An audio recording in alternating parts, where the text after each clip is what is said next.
got some stunning news this morning out of Alcoa, the very important maker of aluminum and high value-added aluminum-based products, particularly for airplanes and automobiles, but also residential construction, non-residential.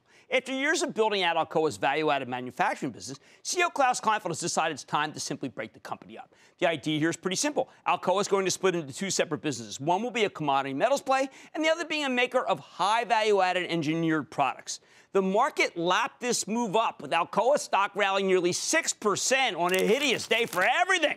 I got to admit, it makes sense to split off the inexpensive, lower-cost producer of aluminum and everything that goes into making it from the much higher-value manufacturing side of things. And you know, historically, I'm a big fan of breakups to unlock value, but how will this one work? Let's hear from Klaus Kleinfeld, the chairman and CEO of Alcoa, learn more about this dramatic move. Mr. Kleinfeld, welcome back to Mad Money. Hello, Jim. Hi. All right, Klaus, you're at home watching the show. You're not a hedge fund, all right? You're trying to figure out whether you want growth or you want income. How would you answer that dichotomy when it comes to the two pieces that you're going to be giving people?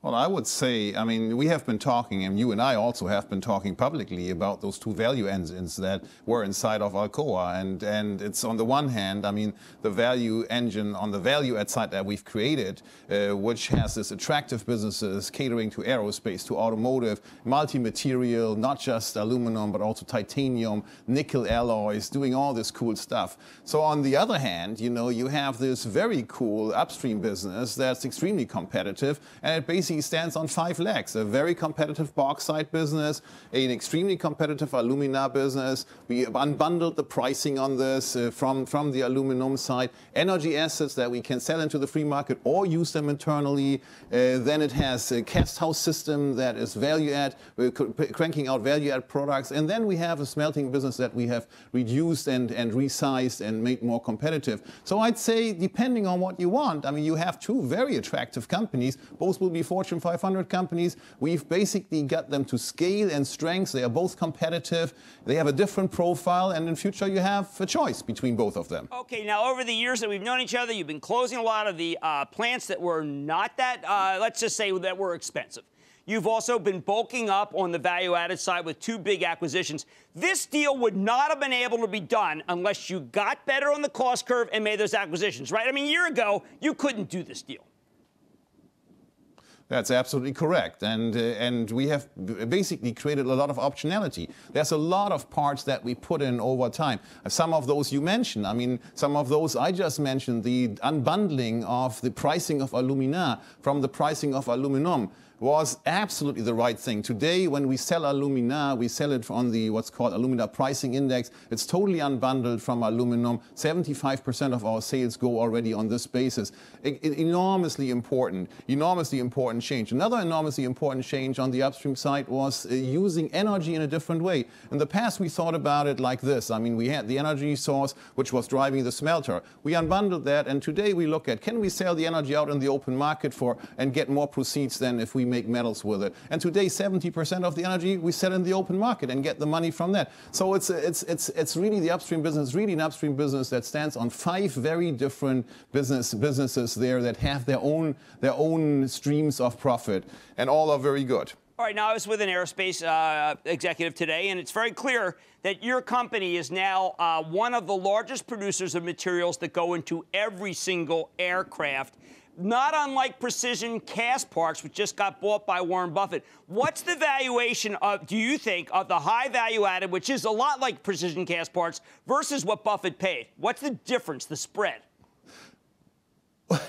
Well, I mean, now that you mention it, when this news came through in August, it made me smile. I mean, you know how we have built out the aerospace business, how I have been so positive on the aerospace business. We had organic growth there through all the innovations with aluminum, lithium, with the new technologies that we have on blades. We've expanded on that, and then we made the acquisitions with first Rixson, then Tital, and then RTI, right? So, and we've done all this in the last 18 months, and then Warren comes and buys PCC for a good sum of $37 billion, a company that has about 10 billion revenues. In the space overlapping and comparable to the 10 billion, we have almost 6 billion there inside of this newly formed future value add company. So the rest is pretty much math that you can make yourself. I've been pushing you to do this for multiple years. You have always said the same thing, Jim. Until we get down the cost curve, until we bulk up on aerospace, we're not going to do it.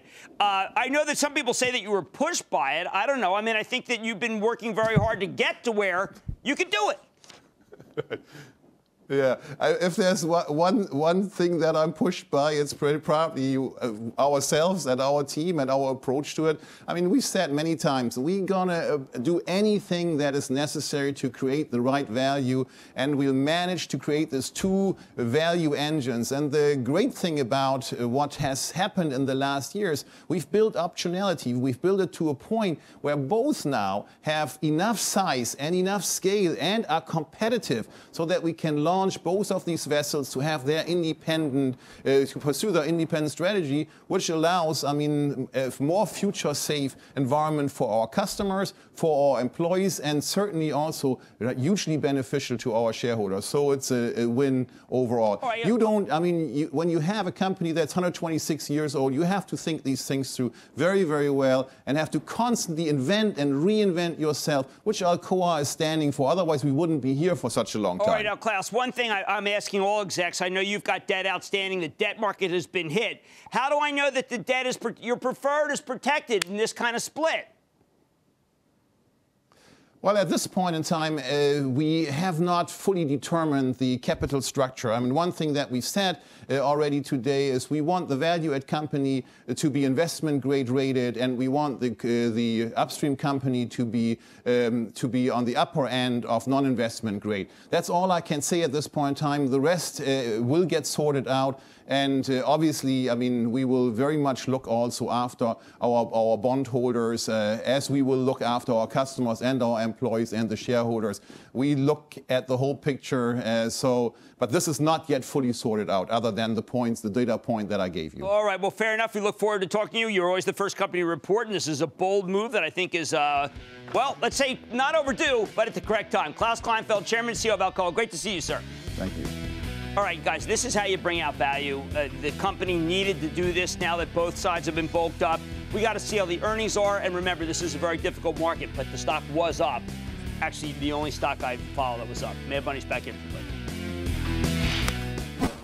Booyah! Jim Cramer here from Mad Money. Thanks for watching CNBC on YouTube. Click here to subscribe and get the jump on my exclusives with CEOs, plus market news, investing advice, and a whole lot more.